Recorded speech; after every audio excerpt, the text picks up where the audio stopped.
The New York Knicks had the most surprising season of any team in the league. Seeing Madison Square Garden light up in the playoffs was a joy to witness for any NBA fan. There was a reason why Tom Thibodeau won Coach of the Year.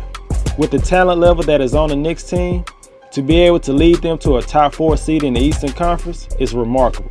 This Knicks team's success was built around their suffocating defense. They had the 3rd best defensive rating and were number 1 in opponents' points per game.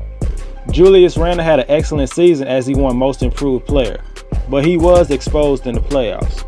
The Knicks are going to have to make some important decisions in the offseason because staying pat with this roster will not work going forward. This offense has to improve, and Randle cannot be your number 1 scoring option if you want to be serious contenders. The Knicks have 2 first-round picks this year and a high second-round pick. I could see the Knicks trading some of these picks for a veteran player or using them to move up in the draft. With the 19th pick in the draft, the New York Knicks select Kai Jones from the University of Texas. Texas has had the reputation of having big men drafted in the first round, from Miles Turner to Jared Allen to Jackson Hayes. Add Kai Jones to that list. Jones is a lanky, energetic, athletic freak. He will earn minutes in his career because of his rim running, finishing, and defensive versatility. Jones has incredible mobility for a player his size and was able to contribute in transition and in the half court on offense. He is still a project at this point and needs to get a lot stronger to withstand the pounding on a night-to-night basis. He only started playing organized basketball in high school, and he also had a major growth spurt. Jones showed some flashes of a reliable outside game from time to time in his sophomore year. You could see him developing a reliable three-point shot with more repetition.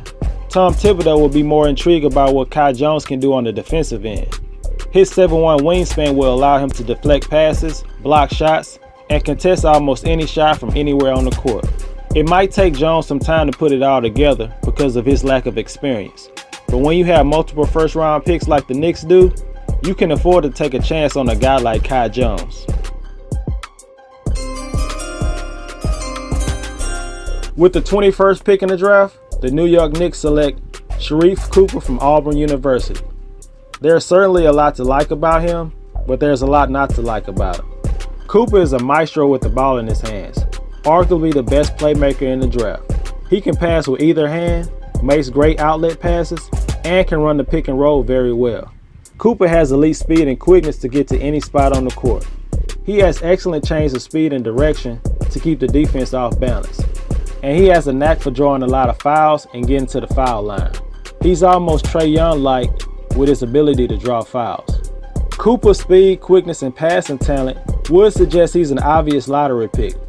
But his size and inefficiency as a scorer and a shooter are the main reasons why he will fall in the draft. He's listed at 6'1", but that might be a little generous, and he has an average wingspan. I know there's a report that he measured at 6'4" at the NBA as a defensive player. He struggles with his technique and puts himself in bad positions. Being at least average on that end will keep Cooper on the court longer.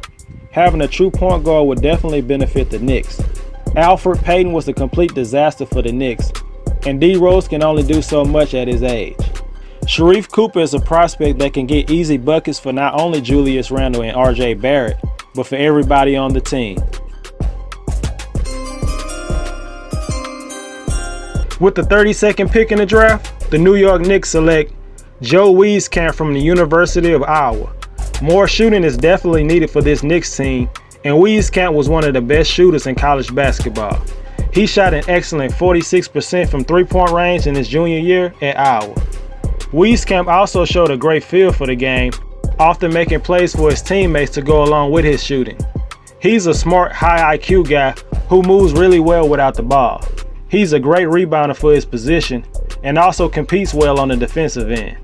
His NBA Combine testing did a lot to raise his draft stock after measuring in at 6'7" with a 6'11" wingspan and had a 42-inch vertical, which was the 4th highest this year. Wieskamp answered a lot of questions about his size, length, and athleticism, and in his second scrimmage at the Combine, he put up 26 points on 6 of 7 from three-point range and 10 rebounds. I believe he could get some consideration in the late first round. The Knicks may have to move up a couple of spots to secure this high-level role player.